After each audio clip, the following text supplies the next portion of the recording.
Hello everybody, and welcome to ohmTown Daily, Season 2, Episode 351 for December 17th, 2023. The bot didn't announce to the channel that we were live, and that sends out a notice to everybody who is following. So, if you are not following, please follow and you'll be notified.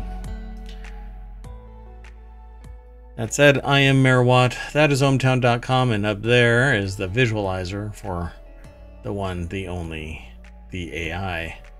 You want to say hi? Good evening, ohmTown citizens, and happy Sunday. Oh yeah, it's Sunday. So Sunday is kind of a slow news day. Sunday to Monday is also borderline, somewhat kind of slow news day, but it ramps up really fast heading into Wednesday, then Thursday. Friday kind of slows down a little bit. Saturday is kind of static, just at stasis, really. And then again, Sunday declines. But we find 10 articles that are housed over in ohmTown.com, and then we talk about them from a perspective, usually from a position of some understanding of the technology, since we've been in various areas for a considerable amount of time, I guess. The sentient AI is from the future, and so knows a little bit of information and can obtain information pretty darn quick. But the 10 articles that we've gotten today are kind of all over the place. So let me do a quick rundown of what our article, I name the segments, and maybe sometimes catches the AI off guard. So we're going to be talking about the secret sauce for Taiwan chips, a question that I've actually wondered about for a considerable amount of time. Why is it that Taiwan has a lock on some pretty amazing chips? How about Wonka callbacks in a prequel, retcon meanings in the older movies that are impacted by the prequel that came later? Makes sense? Yeah. It does, but I was just looking at your main page. So here's a weird article that I am titling Toilet to Tap, Yumm. How about a space laser communication milestone? Or help wildfire victims or else, says Hawaii. And don't call it a comeback, I've been installed for years. Living on the high seas, not a pirate.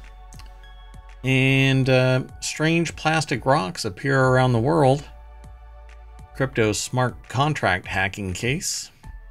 And where is a starfish's head? That and more, maybe.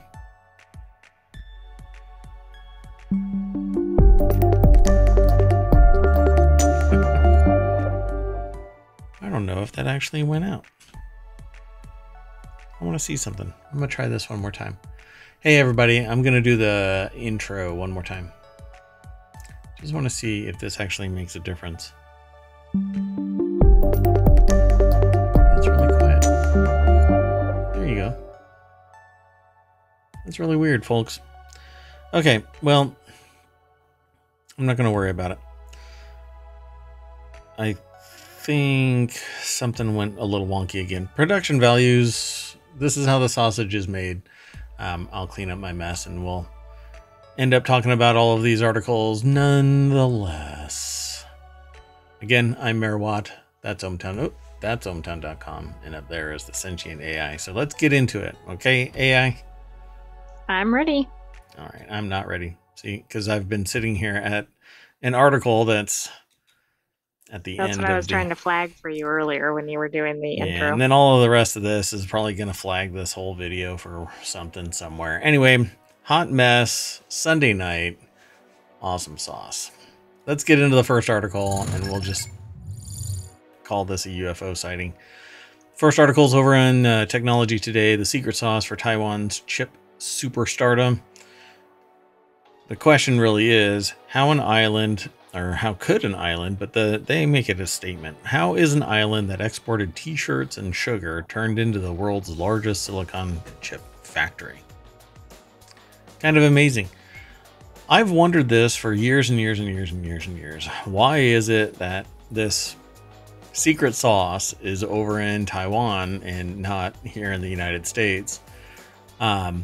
Rupert Wingfield Hayes over at BBC put this article together, and it starts out with when 23-year-old Shi Chin-tae boarded a plane for the United States.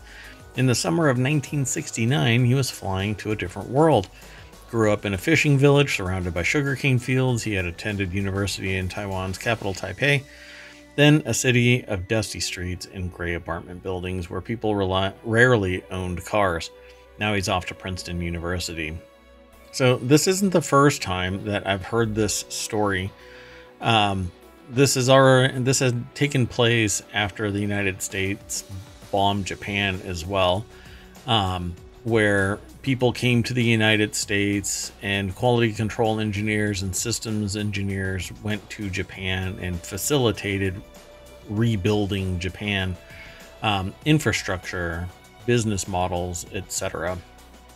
So I find it really interesting that at this point, American education and European education and modern systems being brought over to another country help facilitate and turn the country into a juggernaut because of their domestic, their local tenacity and drive and ambition and desire, which this is the thing that I really admire, right?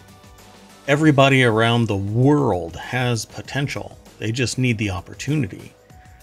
And the problem that I see is that there is a 1% that controls 80%. And if you don't happen to kiss their butt or find a way to be valuable to their business practice, you won't find an opportunity. And I think it's disheartening. But let's see what the rest of this article says, right? So the U.S. had just put a man on the moon, Boeing 747 in the skies. The economy was larger than those in the Soviet Union, Japan, Germany, and France combined, right? That's the United States. When they landed, they were shocked. Dr. Shi, now 77, says, "I thought to myself, Taiwan is so poor. I must do something to try and help make it better off." And this is the altruistic drive and ambition of a person who is seeking a greater education to not only better themselves, but knows that back home there is what amounts to even what they would say is strife, right? And he did. Dr. Shi and a group of young, ambitious engineers transformed an island that exported sugar and t-shirts into an electronics powerhouse. Now, do they suffer from the same issues that Americans do, or Western Europeans do, in the sense that they need food, shelter, safety, education, etc.? Yeah. Now, right, before they can really get on to bigger and better things, right? Because they have to think about survival first. Yeah, because science has proven, it's demonstrably shown, that if you are struggling for the primary movers of a species survival, then all you're doing is surviving, and you lash out and protect whatever or what little you have, and you can't grow. Although, I mean, some do in the face of strife, but it's usually because they're practicing more of a survival, I'll delete whatever gets in my way kind of a mindset. So that's how you have criminal enterprise that's brutal, yet still prolific and growing, right? Making some filthy rich, but with bloody hands. So this leads to TSMC. Taiwan now makes more than half the chips that power our lives. Its biggest manufacturer, Taiwan Semiconductor Manufacturing Company, TSMC, is the 9th most valuable business in the world. right? That makes Taiwan nearly irreplaceable and vulnerable. China, fearing it could cut off from the most advanced chips, is spending billions to steal Taiwan's crown. Or it could take the island, as it has repeatedly threatened to do. Taiwan is basically an autonomous area, historically, supposedly owned by China, but it is autonomous. Is, without getting into anything political, is the main impetus the economic situation, or is it for other reasons? No. What, for China to come in and take Taiwan? Yeah. Yes. It's the intellectual property, and the never-ending drive to own, control, right? The CCP basically wants to consolidate as much as possible, and if you don't fall in line, then you go on a forced vacation and then come back going, yes, I love whatever it is that somebody else is telling me to do. So it had been, and without, again, getting political, that kind of shit's happening now, starting to happen now, more overtly here in the States. It's just been a decade since Robert Noyce made the monolithic integrated circuit, packing electronic components into a single wafer of silicon, in early versions of the microchip, which kickstarted the personal computer revolution. So, and it's only gotten smaller, faster, more energy efficient, more capable. And TSMC is basically on the forefront of this. I think they're down to 4 nanometer.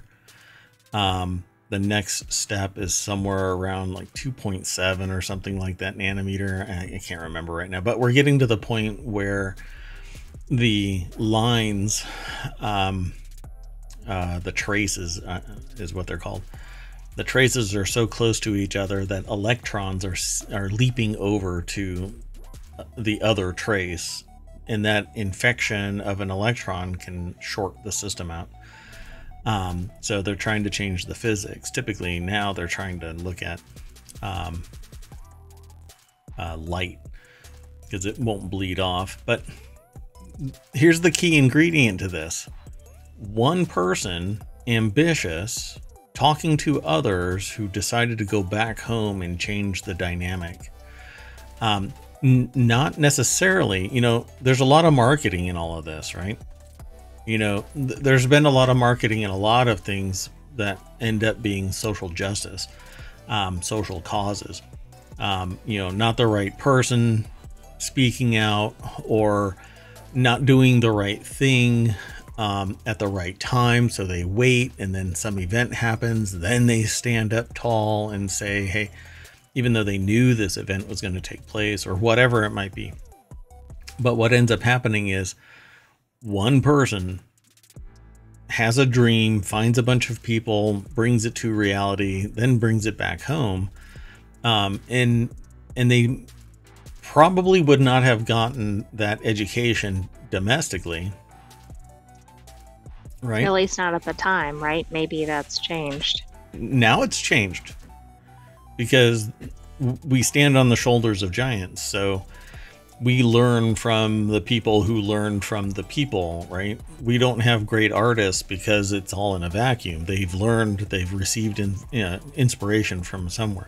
We don't have great scientists because it's just a spontaneous, you know, research combustion in a basement somewhere. They've learned the historical context of science.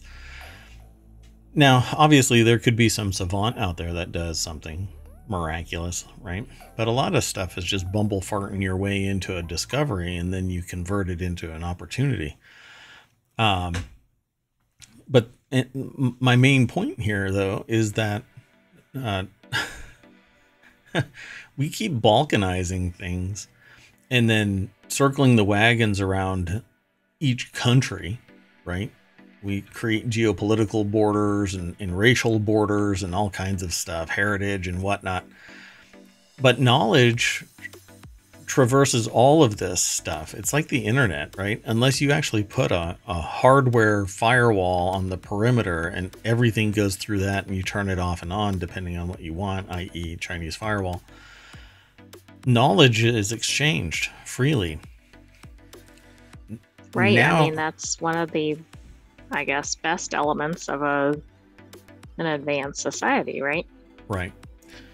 Now think about all of the people in all of these other countries that are just war-torn and bound by conflict, where the genius is being deleted because some D-bag wants to control, 20 square miles of a country and is willing to wipe out everybody for nothing more than the material gain and not do anything better for society or for the species of humans that currently inhabit the planet. See, I love this. Now, and again, I say there might be some marketing here, right? Maybe this person went to school and said, I'm going to be a billionaire if I learn this, come back, dominate the sector, and blah, blah, blah. But as far as I know,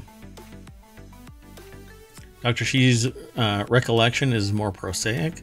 Output was better than the original RCA plant with lower costs, so this gave the government confidence that maybe we really could do something. The Taiwanese government put up the initial capital. Again, there's somebody that believes in the person, enables them to reach higher than they could have without the assistance.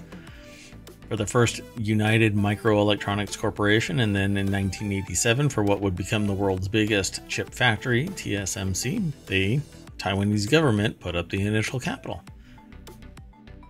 So to run it, they recruited Morris Chang, a Chinese-American engineer and former executive at U.S. electronics giant Texas Instruments.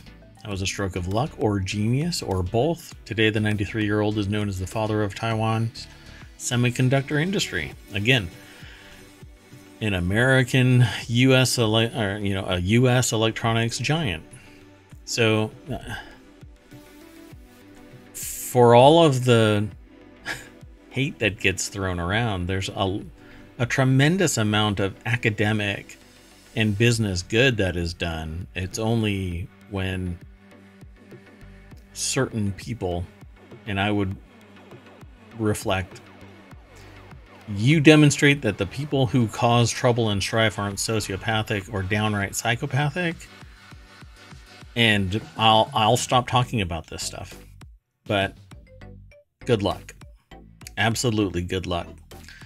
So this foundry model, which was unheard of in 1987, which is the chip fab process, changed the landscape of the industry and paved the way for Taiwan to become the pack leader.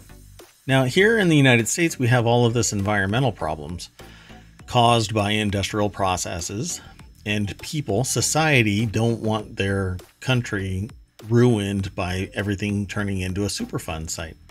I don't know what limits manufacturing, right? Because there are so many environmental restrictions. Well, it raises the cost of living because there's so many hoops you have to cross and so much monitoring you have to do. So the secret sauce is what they talk about in this article, and it says the world produces more than 1 trillion chips a year. The modern car has anywhere between 1,500 and 3,000 chips. The iPhone 12 reportedly had around 1,400 semiconductors. A shortfall in 2022, driven by the soaring demand of electronics during the pandemic, hit sales of washing machines and BMWs alike. Like, people couldn't have heating in their seats because the chips weren't available. I know. I mean, why wouldn't you want that as a subscription? And it wasn't the subscription. That wasn't the thing. It was I know, the chip but that's itself, what I was thinking about. That's really hilarious, though. Yeah, why not turn that constraint into a profit, a fulcrum for profit? Whenever there's trouble and strife, somebody seeks profit. It's really disgusting. So what matters eventually is the yield, and that's what they're talking about under the secret sauce category, which is about silicon. If everything gets processed properly, then you have a high yield chip array, raw material, that you can put more and more stuff on. When it's clean and doesn't fail, then every iteration of it is more and more money. So it says a young man who spent several years working at one of Taiwan's largest electronics companies agrees, quote, "I think Taiwan's capabilities are bad at making big breakthroughs in technology, but they are very good at taking someone else's idea and making it better. This can be done by trial and error and continuously tweaking small things." Yes, but trial and error is expensive. But if you can learn the cutting edge somewhere else and then bring it back where the cost of living and processing is cheaper, it's basically a win, and you'll be uplifting the local economy, the local country, the local demographic, etc. So this is important because the semiconductor fab machines need to constantly be calibrated. Making chips is engineering, but it's also more than that. Some have likened it to cooking, like a gourmet feast. Give two chefs the same recipe and the better cook will make the better dish. That's not always true either. Again, you could bumble fart your way into an efficiency, and if you don't remember it, then it's a one-time event, but it might get you that third Michelin star. Versus, you know it consistently, but you only rise to level 2. You know what I'm saying? Right. Because they're 3 stars. Anyway, in other words, Taiwan has this secret sauce. And the secret sauce, I think, though, is probably environmental. I don't know if they go to the extraordinary lengths to limit environmental impact. How much regulation is there? I'm pretty sure that the country is pretty much behind TSMC. So compared to software engineers in the US, even the best companies here, engineers are paid quite badly, he said. But compared to other industries in Taiwan, the pay is good. The cost of living is different. And if you're selling software developed in a country that has a low cost of living, and you're selling it to companies that have a high cost of living, they're more comfortable shelling out, hundreds of thousands or millions of dollars for a piece of software. So the profit margins are big. Anyway, he described a 6-day week, which began with a meeting at 7:30 and would usually last until 1900. So what, 9 o'clock? Yeah, 7 o'clock. Oh, so 7 o'clock. basically What am I talking about? Workday. Yeah, it's military time. So 24-hour clock. That would be 7 p.m. So a 12-hour a day.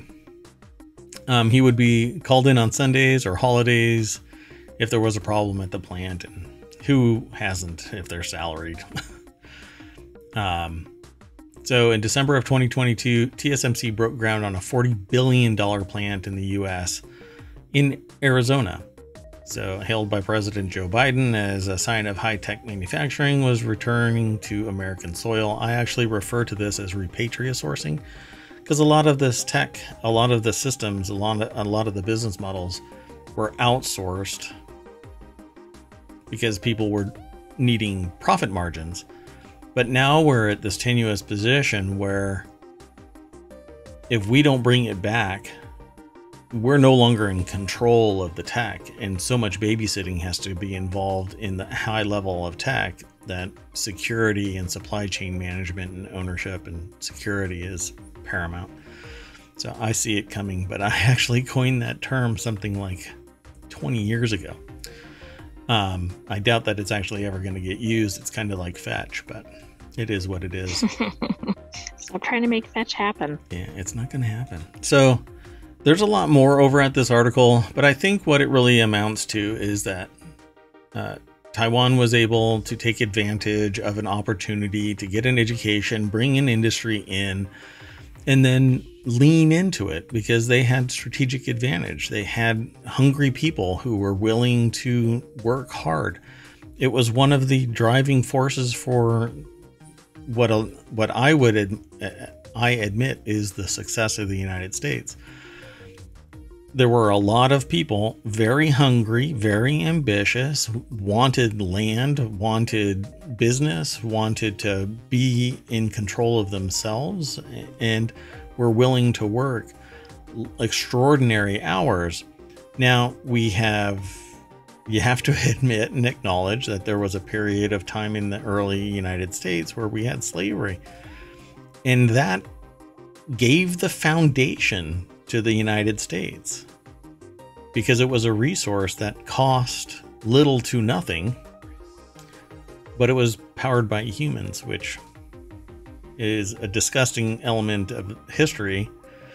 And anybody who sits there and goes, well, anybody that discounts that as being all four of the pillars that held up the beginning of the United States is out of their freaking mind. Hear, hear. So anyway, I can't say much more about this article because really what it comes down to is once the opportunity was given, they had the tenacity to pursue it and became a juggernaut in the industry. I think any country can do it. They just have to have the opportunity. Maybe the secret sauce doesn't exist anymore because it's so damn expensive to get an education. You may not be able, I mean, you might be able to find some people that are brilliant in your country and then consolidate wealth to send them to obtain That it. is interesting because that was available at the time. Could you really replicate that if they were starting at the same point today? Right. Probably not from a financial standpoint, not Right. just from on an individual education, but also just cost of goods, cost of everything. Yeah, and just the opportunity itself. It has to present itself. And I guarantee it, over the next couple of weeks, if I talk about this with people, I will hear about, this person or that person breaking out of their historical bonds and, being blah, blah, blah. But then if I start interrogating this conversation more and peeling back the layers of the onion, I find out more that kind of pulls away from how it all really went down, and you read through the marketing bullshit. So we'll see how this all plays out. But this is a great article to read, particularly if you're interested in how Taiwan became a chip superstar. And I've always wondered that. So it's a neat article. Okay, got to keep going though. The next article is over in the continuity report. Let me throw this into the chat real quick. The movie Wonka is out, and it says Wonka director, or the title, sorry, let me just say, it says one Wonka chocolate is a callback to Violet's chewing gum from the 1971 version. I don't know what that one is in there. No, I don't either. But that's what was aggregated from the source. It's Screen Rant.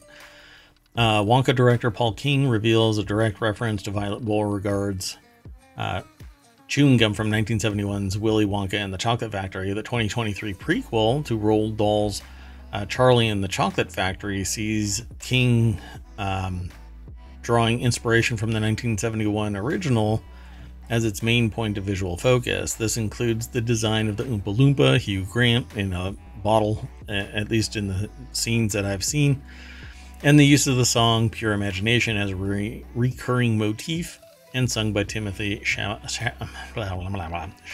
Willy Wonka near the end of the movie.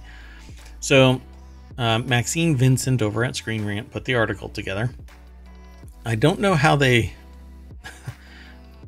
merged this into Violet Beauregard's chewing gum, but whenever I see anything about Willy Wonka and the Chocolate Factory and Wonka Now and the remake in between 71 and this prequel, I cannot get Snowpiercer out of my head. Every single time. I was going to say I couldn't get the chewing gum thing out of my head because it seems like it comes up every time Wonka is mentioned, but yes. Yep. And then today we were watching videos and saw a candy demonstration that again referred to. Right. That's what really caught my attention. But did you want to say something about Snowpiercer? Specifically Violet Beauregard's chewing gum. Well, the whole thing about Snowpiercer has turned into a 3-part, 7-hour long what would you call that? Magnum opus of movie theory that ties Willy Wonka and the Chocolate Factory to Snowpiercer as the sequel, and I'm hoping that they reach back into Wonka and actually align that so that you have a trilogy of... That would be neat. Now, in the 7-hour documentary about how the theory actually seems to still have legs, he kind of poo-poos his own theory, except that I can't get past it. I seriously... One of the lines in Snowpiercer is that he says that part recently went extinct. And now a human has to be in the device. The only ones that could have fit in there prior to the humans would have been the Oompa Loompas. And they went extinct. It's pretty interesting, isn't it? So I still can't get past it. And I don't think that he actually mentions it except as a passing statement. You know, well, Oompa Loompas are gone. Well, anyway, I can't wait to see Wonka. I want to see it, and I want to see it from the perspective. When I go into it, I'm going to be watching it from the perspective that it is a prequel to the prequel to Snowpiercer. So the film includes a direct reference to Violet Beauregard's 3-course chewing gum from the original, reinterpreting it as the Big Night Out chocolate, a chocolate that represents a night on the town with 12 different drinks. This is not that. But the whole movie is retconning the world building of Willy Wonka and the Chocolate Factory, and I don't think Roald Dahl has anything to do with Wonka.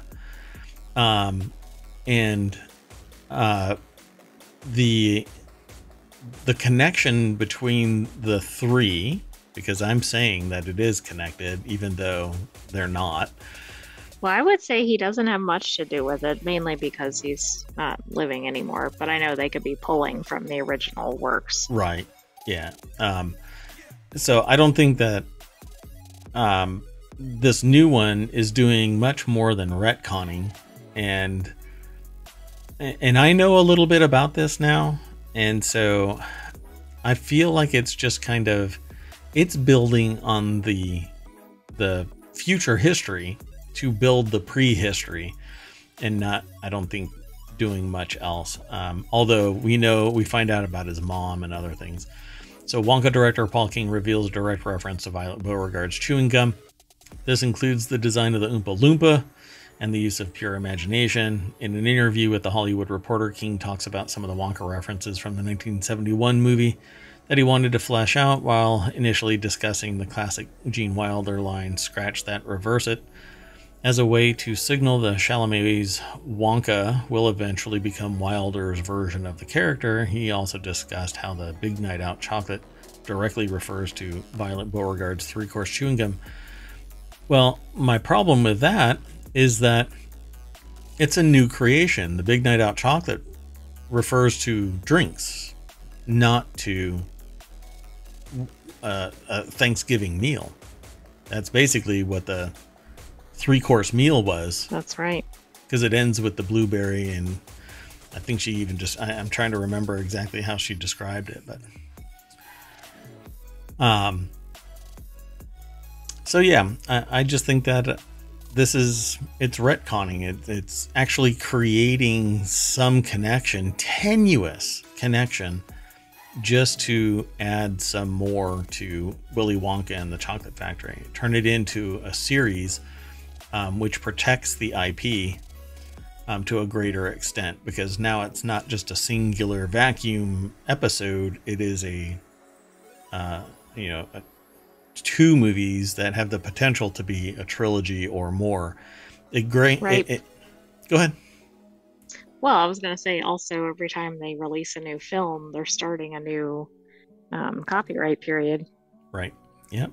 And it'll extend the IP, because Willy Wonka eventually will have to hit public domain. So the last part of the line is said by Grant's Oompa Loompa after he escapes Wonka's trap. There might be a spoiler here. We really don't know the context, and I'm never really surprised by events that take place in a movie. Like, even if I know it, I'm like, oh wow, that's actually a really cool context for that. Anyway, another clever reference to the movie happens when Willy Wonka is confronted by the chief of police, who references the chocolatier as the Candyman, which calls back to the Candyman song occurring in the beginning of Willy Wonka and the Chocolate Factory. And this makes me think of the policing in Snowpiercer. So, I don't know. I think it'll be a great movie to watch, but honestly, I think it's forcing the creation of world building. But I like it all the same. I just don't think that it's true Willy Wonka, because Willy Wonka is Willy Wonka and the Chocolate Factory, and it's done and done. Okay, let's keep going. Come on. Okay, so the next article, and I'll speed up. I'll jump through these really quick. This one's really gross. It's in the Mobile Channel. California to vote on allowing toilet to tap projects and what to know. So, yeah, what's going to end up happening is water gets treated and then dumped out into drinkable water sources, potable water sources. Some Californians could find themselves flushing a future drinking water source down their commodes in just a few years' time, pending the approval of long-awaited but misnamed toilet to tap rules. Next week, the California State Water Resources Control Board will consider a landmark proposal Tuesday to streamline direct potable or potable reuse, or DPR, which even the acronym sounds gross. A process by which purified wastewater is discharged right into the public water system, or just upstream from a treatment plant. So essentially dumping gray water into, or actually it's black water. If it's coming from a toilet, it's black water. Right. Into, after treatment. I don't know. I can't get past it. But if you follow the source, you'll get taken over to the hill. Sharon Udison is the author of this, and they talk about this. It says, we're not in it one time and dumping it in the ocean. While these regulations would constitute a giant leap forward in statewide water recycling, California utilities are by no means new to repurposing sewage.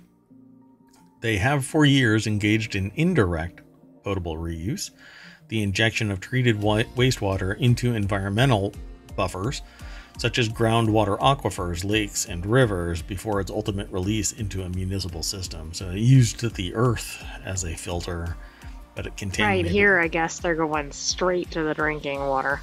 Yep, cutting out the middle earth. And frankly, if I trusted absolutely the science to deduce that it was and could be trusted, not just that it was clean, but that it could be trusted to remain that way, then fine. But I don't trust humans. When it comes to stuff, economics start leading into it, or incompetence starts appearing somewhere around. The guard gets lowered, or somebody's drive and ambition to keep shit clean gets lowered, and you end up with heavy metals or some other contaminant in there, and then somebody gets sick, and that's when somebody finds out, oh crap. Yeah, I was thinking of two types of issues in particular. One, I suspect they'd be planning for normal things to be in the wastewater system, not things like illegal drugs, for example. Right. So are they even filtering for stuff like that?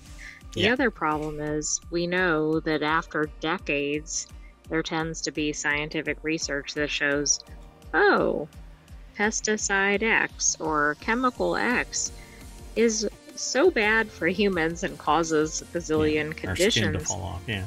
But if they don't really know that, and that's going through the system because they're not necessarily scanning for it today or concerned with it, like, I think there's some inherent problems in this.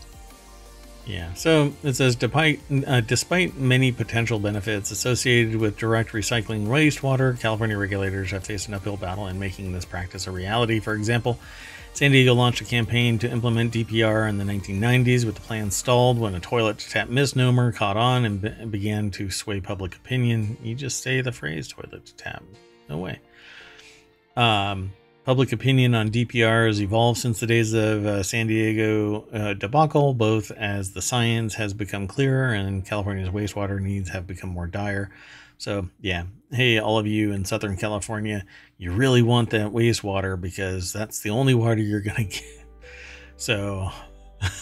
Yeah, it's like no water, which we all know what that leads to. Right. Or you want wastewater. I mean, then that's, if they market it that way, you might get some public opinion behind it. Yeah. Wastewater, it does a body good. Whereas in the past, I mean, the water situation was probably not nearly as dire. It was probably more voluntary, like, hey, we're going to have problems down the road. Yep. So why would anybody really get behind it? Particularly with the label that got attached to it. And sure, science has gotten better and technique and technology has gotten better, but I still think that humans are fallible, and where one human screws up, a whole plurality of people can be harmed. And I just don't trust it. I just will not trust this. If you're gonna go ahead and treat it, but at what point, at what point is it, can you market it as clean? I don't know. Yeah, I just don't know. I also like the naming of this, Pure Water San Diego. Yeah, among these projects is Pure Water San Diego, a multi-phase program to provide nearly half of San Diego's water from local sources by the end of 2035. That's fine, local sources, as long as it's natively clean water. It's fine with me. Yeah, I feel a little weird about toilet to tap. Just a little. The next article is over in Technology Today. First contact, NASA Space Station Laser Communication Terminal achieves milestone. That's right. An article that we've spoken of before, well, a topic that we've spoken of before actually now has confirmed its link. NASA successfully completed the first two-way laser communication link between the laser communication relay demonstration and the integrated LCRD low Earth orbit user modem and amplifier terminal. They got so close to spelling out Illuminati.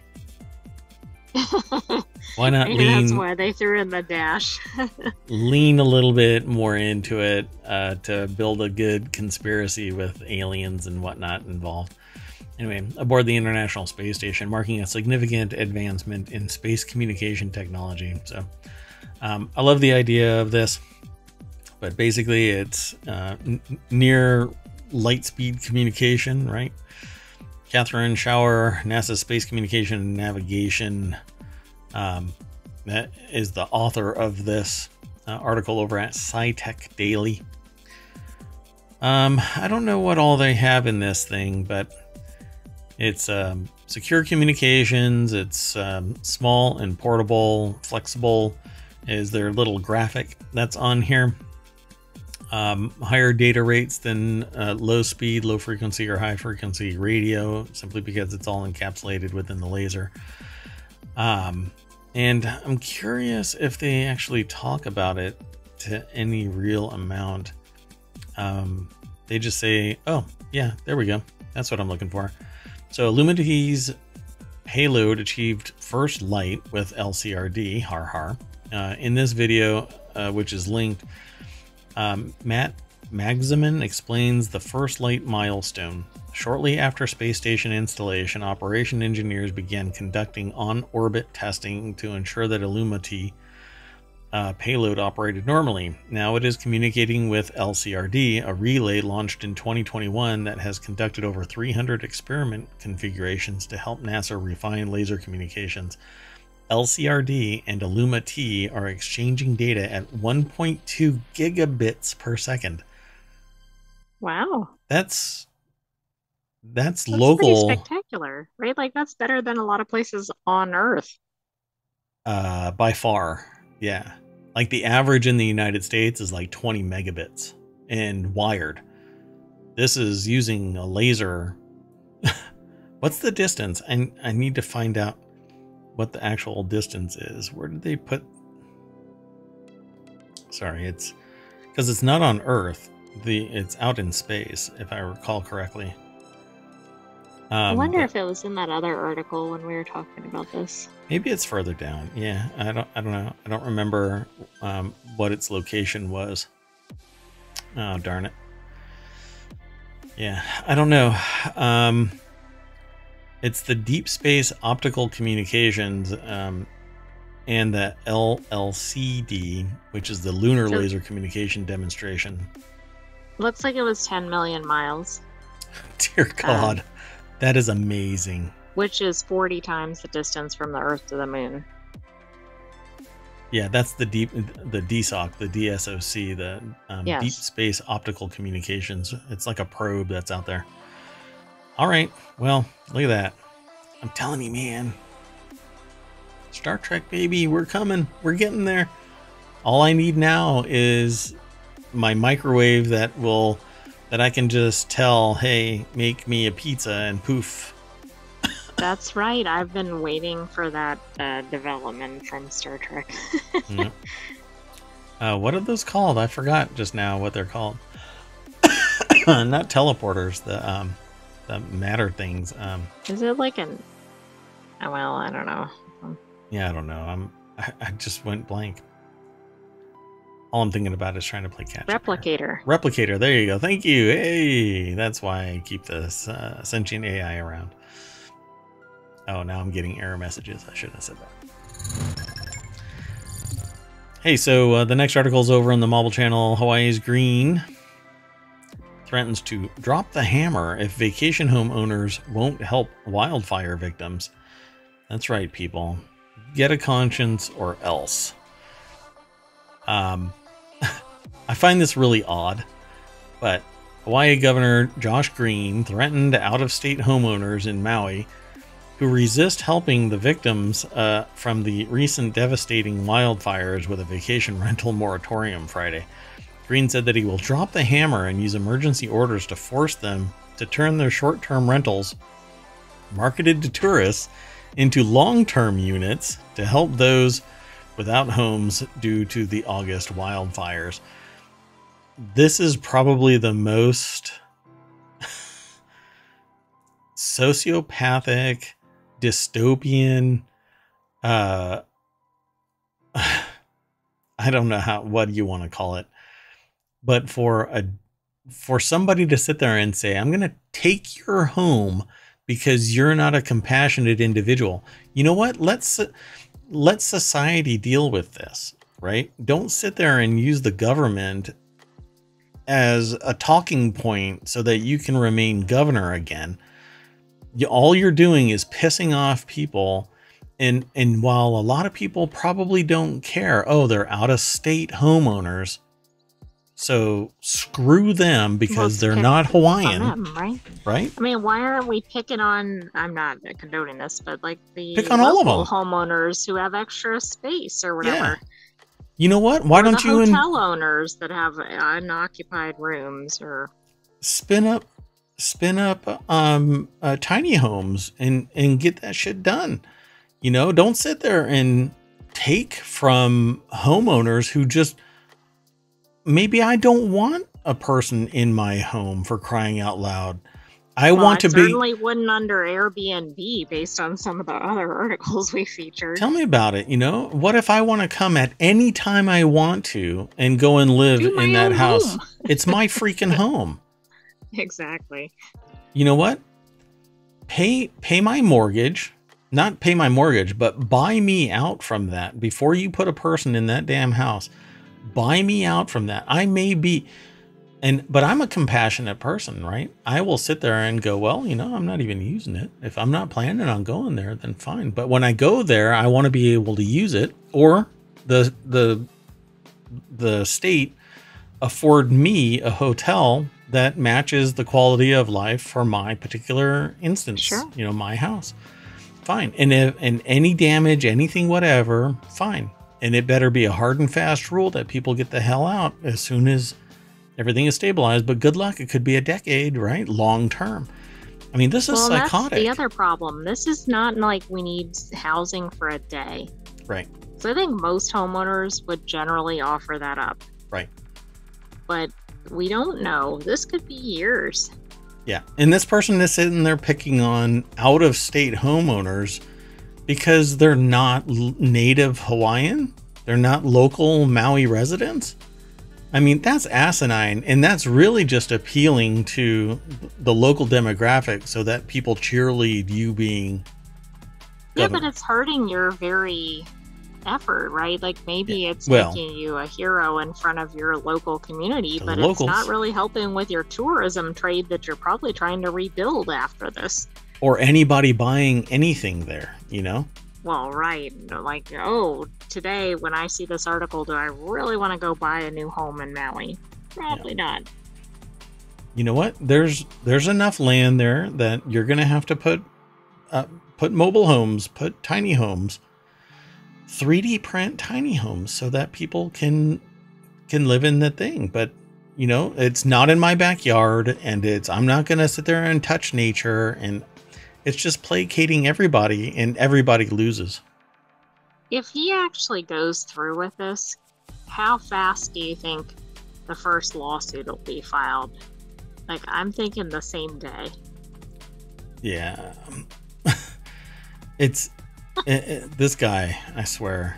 Anyway, Nick Robertson over at thehill.com put the article together. This guy is just kind of trying to cater to whoever it is that put him in office. Which is worse too, right? What if he's just saying it to kind of gin up support, but then he's not actually even planning to go through with it? Yeah. Yep. Now living in hotels. So there's more than enough hotels for people to live. Why take homes? You know what? We want the tourists to stay in the hotels with the hotel occupancy taxes and whatever. I mean, don't you think that's probably what's... Yeah, I'm sure. Or the hotels are grumbling like, hey, we don't have any occupancy. Yeah, exactly. Local residents. It's disparate treatment. And you're catering to bigger business because they're coming down on you, and you're going after individual investors that are small time compared to the billionaires that are running the hotels. So this guy can kiss my ass. The governor said about 6,300 people are still without homes due to the wildfires, and the state aims to convert about 3,000 short-term rentals into long-term. There are 13,000 short-term rentals on the island, but estimates range up to 25,000, including illegal rentals. Quote, so we really only need to get about 10%, maybe 12% of all the available short-term units on Maui. Wow, you flip that to like votes and it's a thing, but you take a home from somebody to turn it into a rental for you, and that's okay, you ass. Anyway, I gotta keep going. So the next article is over in the Warcrafters. 2023 is a great year for games, but even better year for the comeback. You may be tired of hearing about how stacked 2023 was for video games. It's hard to argue that this year gave us a long-awaited Diablo sequel, a pretty neat Star Wars game, surprise hits like Dave the Diver and Dredge, which is actually going to be reprised as Dave the Diver plus Dredge in an upcoming release, and Critical Darlings and Alan Wake 2 and Armored Core 6 and a whole bunch of others.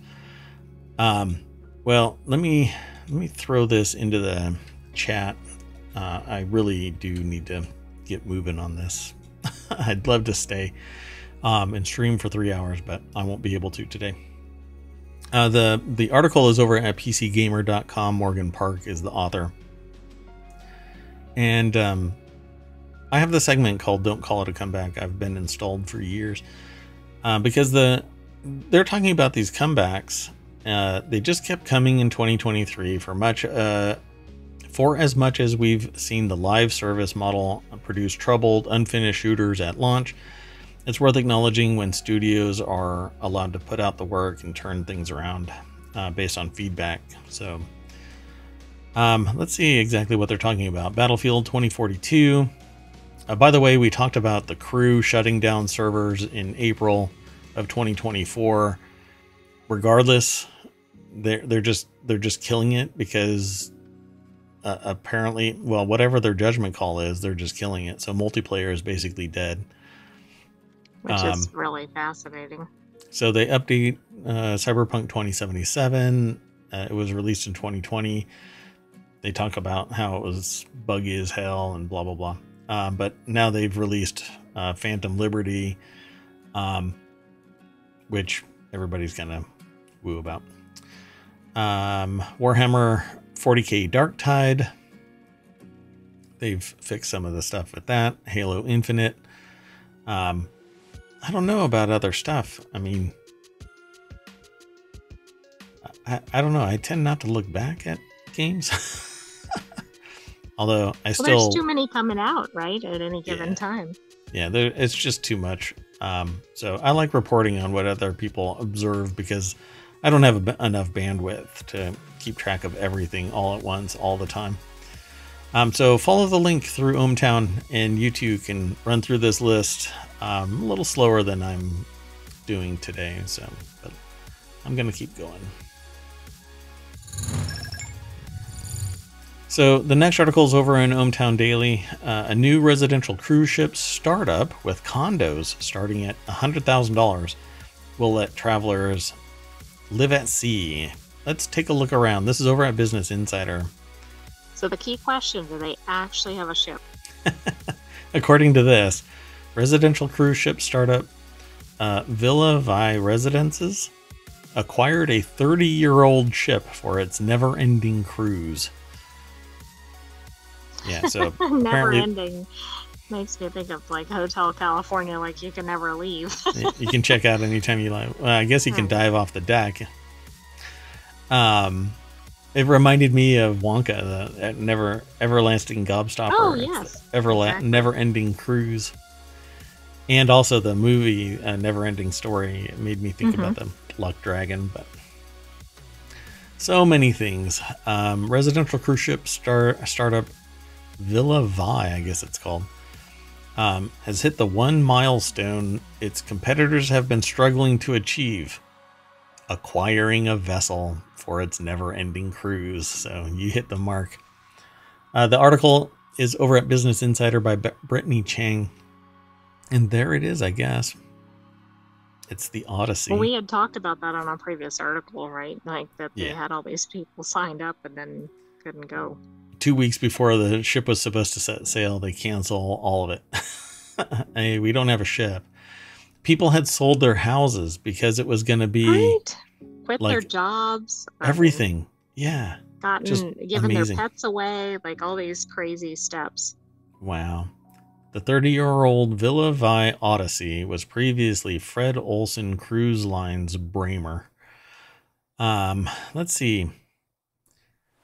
On Tuesday, Villa Vi, helmed by former Storylines and Life at Sea Cruises employees, announced it had purchased Fred Olsen Cruise Line's Braemar vessel, now renamed the Villa Vi Odyssey. In May 2024, the potential cruise operator said its 924-passenger ship will then embark on a never-ending itinerary circumnavigating the globe every 3.5 years.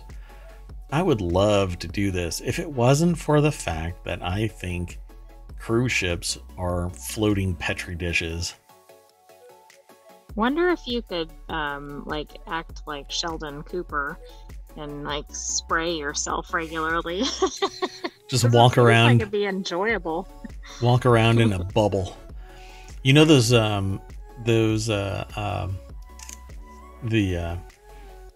sleeping bags that have arms and legs? Oh yes, yes. You just I forgot what they're called. Put a helmet and rubber gloves at the end, and you can walk around. You know, There you go. Be sweaty, but hey. Similar startups have recently either announced delays or fallen apart.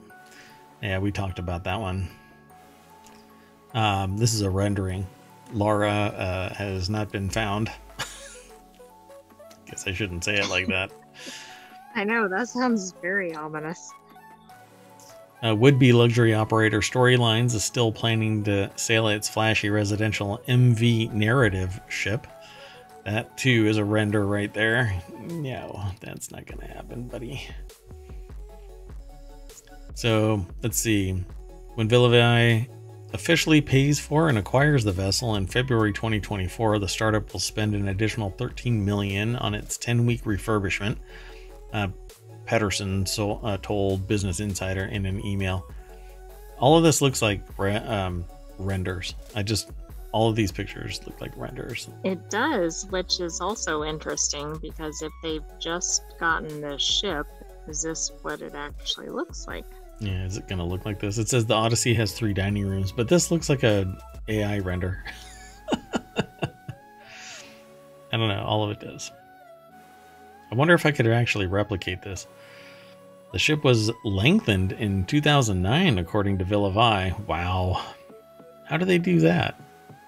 I don't know, and that makes me a little worried because I thought there was so much engineering that would go into a large ship. Yeah. How do they just like cut it and then extend it? You can do it with cars. How does that mean everything works? Yeah, exactly. Yeah. Hey, there's a leak. Oh crap, the whole ship is splitting in half. Like where the weld was or exactly. whatever. Yeah. So condos are starting at $100,000. Travelers on the ship will spend their first 1,301 days sailing from Southampton, England, to 425 ports throughout 147 countries, according to the cruise startup. This includes 127 days in South America, 103 days in South Pacific, and 68 days in Africa, and 1 day being traced by pirates and boarded. That's not what it says in the article. Certainly a possibility. It doesn't say anything about pirates boarding, but unless they've got a whole armory, this thing is going to have some interesting vacationers swinging by to, Well, that's interesting because this probably attracts relatively high-end clientele, right? Because of the prices, because you're basically doing a rental. You're not buying a permanent, or I don't think you are buying a permanent cabin or anything. Hey, maybe I can do this as a side gig. I can be mayor of ohmTown and then be on this for there you go. The first year. If you have good internet. Yeah. The vessel has 509 cabins, although 35 will be reserved for friends and family, according to Pedersen. What? I don't know what that means. Friends and family of what? The ship? All right. That must be like people married to the main crew members or something. I don't know. Half of the remaining 474 cabins will be available for purchase. The rest will be reserved for pay-as-you-go travelers who've purchased preset segments of the itinerary. The shorter sailings, which range from 35 to 131 days, start at $4,361 for a single occupancy interior stateroom on the transatlantic leg. Huh. It's interesting. I mean, it's your standard ship. I don't think that there's anything amazing about it, short of the fact that it's going to be at sea for the predominant amount of time. And you get to sit there and hang out.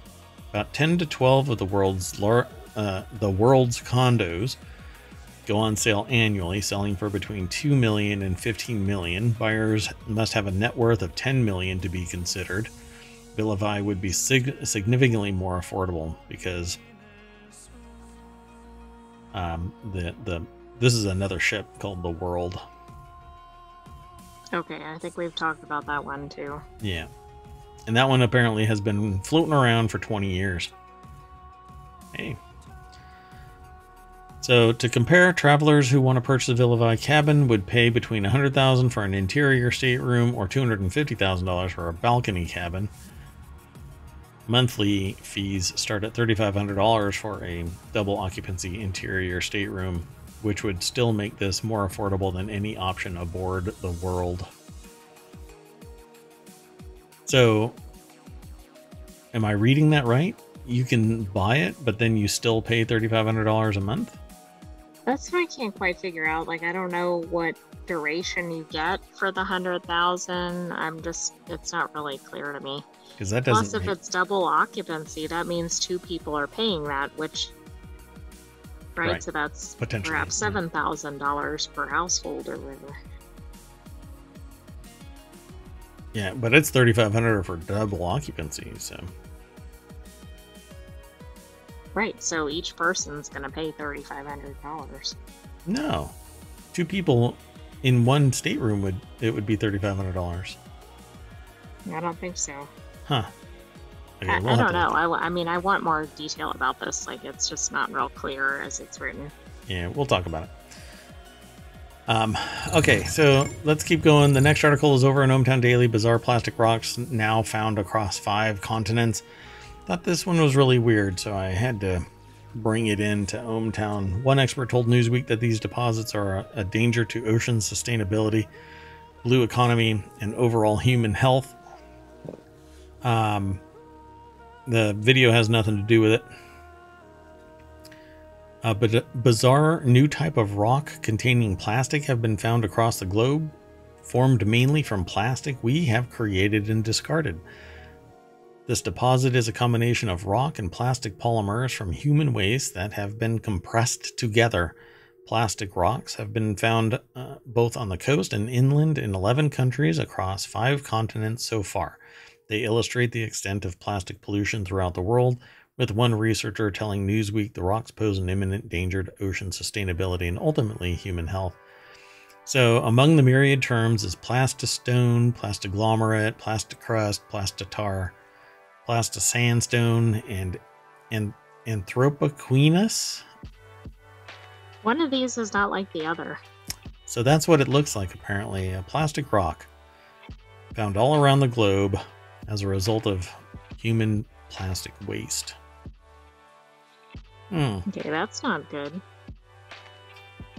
So the first example of a plastic rock was reported in Hawaii by a geologist named Patricia Corcoran nearly 10 years ago and termed a plastaglomerate. It looks like it says molten plastic sand grains classed from rock, coral shells, and wood debris were held together after campfire burning in Camilo Beach, Hawaii. Hey, they could build those houses out of this stuff. Oh, never mind. I'm trying to merge 2 articles together. Anyway, they've been found on other beaches, both islands, mainland coastline, etc. So I guess maybe they were burned in fires and then made their way out onto. I'm not surprised by that. I thought they were going to be bigger, but they don't seem to be too large. Plastistone found in an inland region, according to this article. The plastic rocks have been found in Bangladesh, Brazil, China, Hawaii, Italy, India, Japan, Peru, Portugal, the Spanish Canary Islands, and the UK. Pretty amazing, right? They're definitely getting around the world. Yeah, they're all over the place. This is why we can't have nice things. All right. Let's keep going. This is why we shouldn't have plastic. Yeah, good luck getting away from it. The next article, and I'll have to speak fast about this one because I don't really know that much about it. ohmTown Daily, former Amazon engineer pleads guilty to stealing $12.3 million of crypto in first ever hacking case involving smart contracts. So an Amazon engineer pleaded guilty this week to hacking 2 cryptocurrency exchanges. The conviction is the first ever secured in a case involving the hacking of smart contracts. He'll face up to 5 years in prison and will be made to pay back $12.3 million in stolen funds. They'll do it via raising prices over at Amazon on behalf of Amazon. Oh no, they'll make sure that Amazon Prime membership price goes up some more. They're going to double it again. Just kidding. I don't know what, I mean, that person obviously is fired from Amazon, but Catherine Tangalakis Lippert and Lloyd Lee. Man, lots of L's. put this article together over at Business Insider. And Shakib Ahmed is previously worked as a security engineer for Amazon, will face up to 5 years and have to forfeit $12.3 million worth of stolen cryptocurrency. The hacks, which took place in 2022, targeted Nirvana Finance and a second unnamed crypto exchange on the Solana blockchain. The blockchain is essentially a digital ledger allowing users to store data, including financial transactions, in a decentralized environment. You have to be pretty damn smart to hack this kind of stuff, or know somebody that knows how to do it. Right, this doesn't seem like just kind of somebody bumbling around, right? Yeah.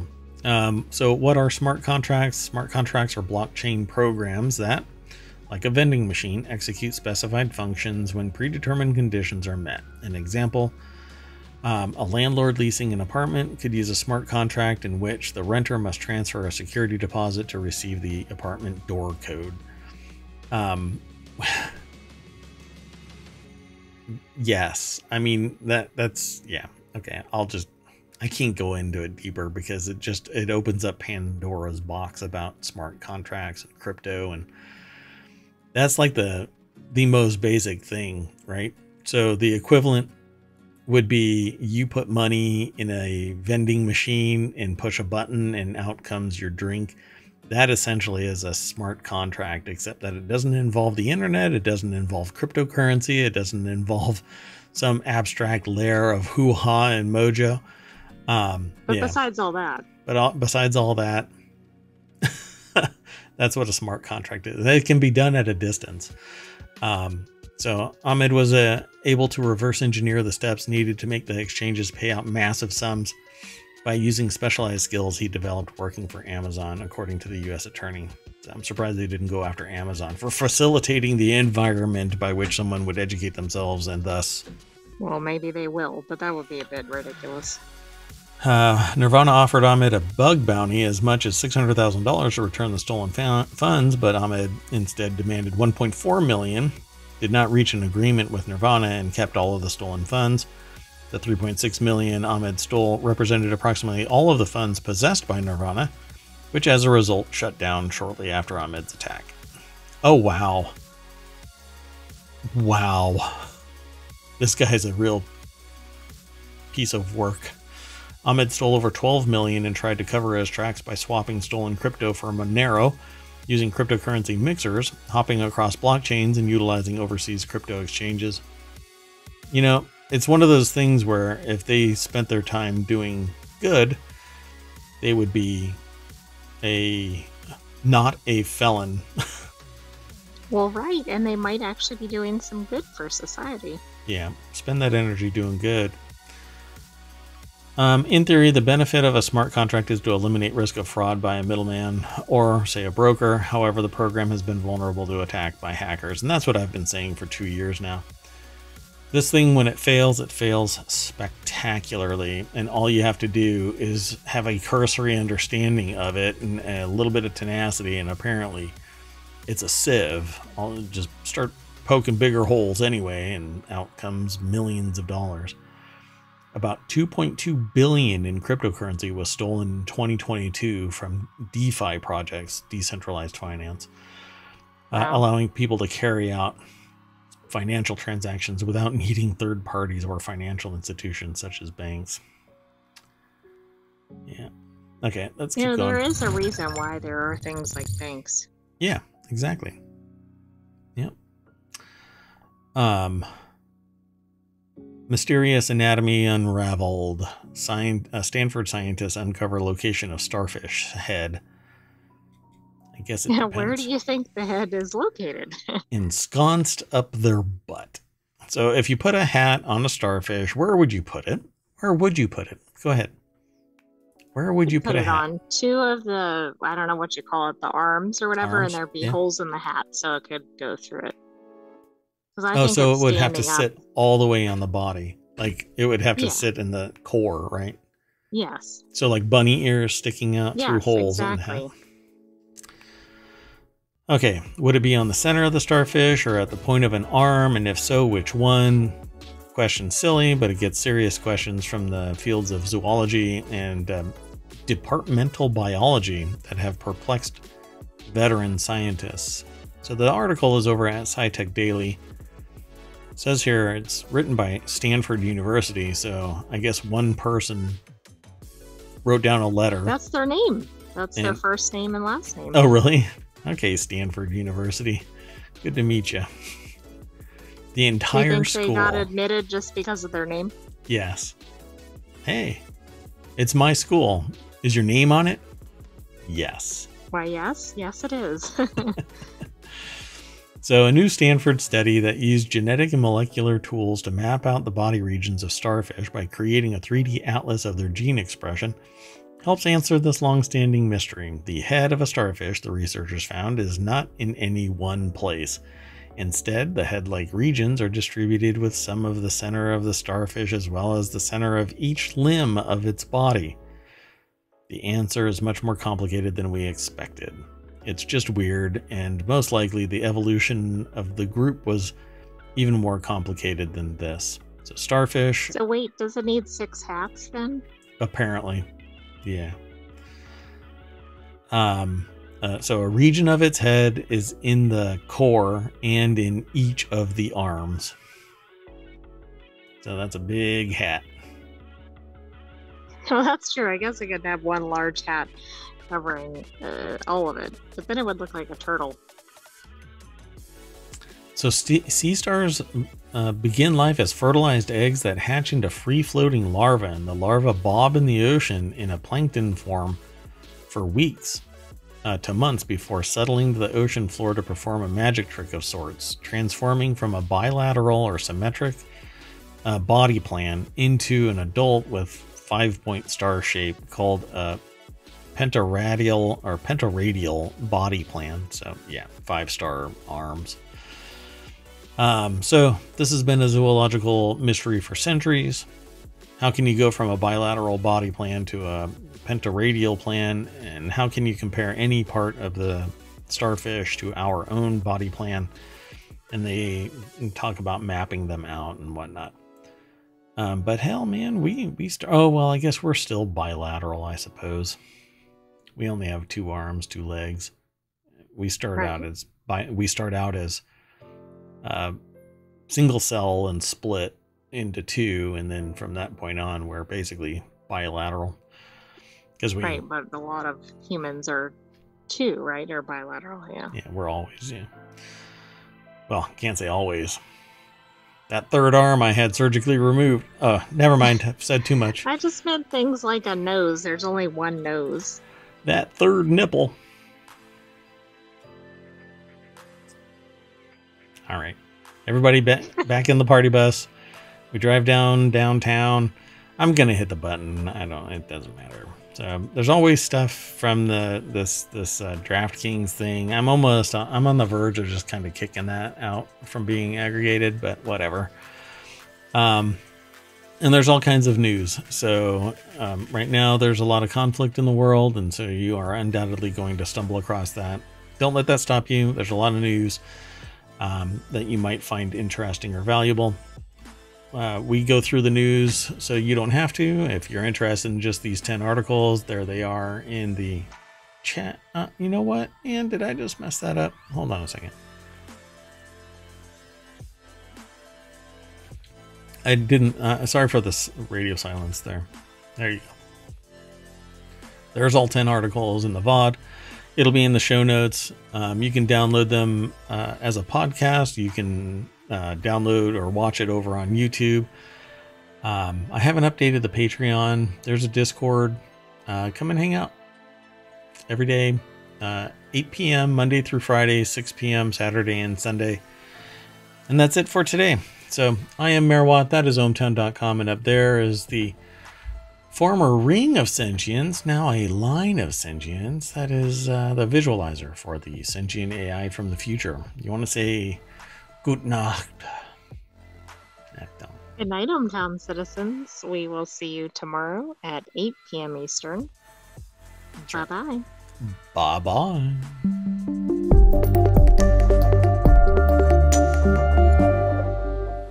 Hey, I did it right this time. Yay. Bye-bye, everybody.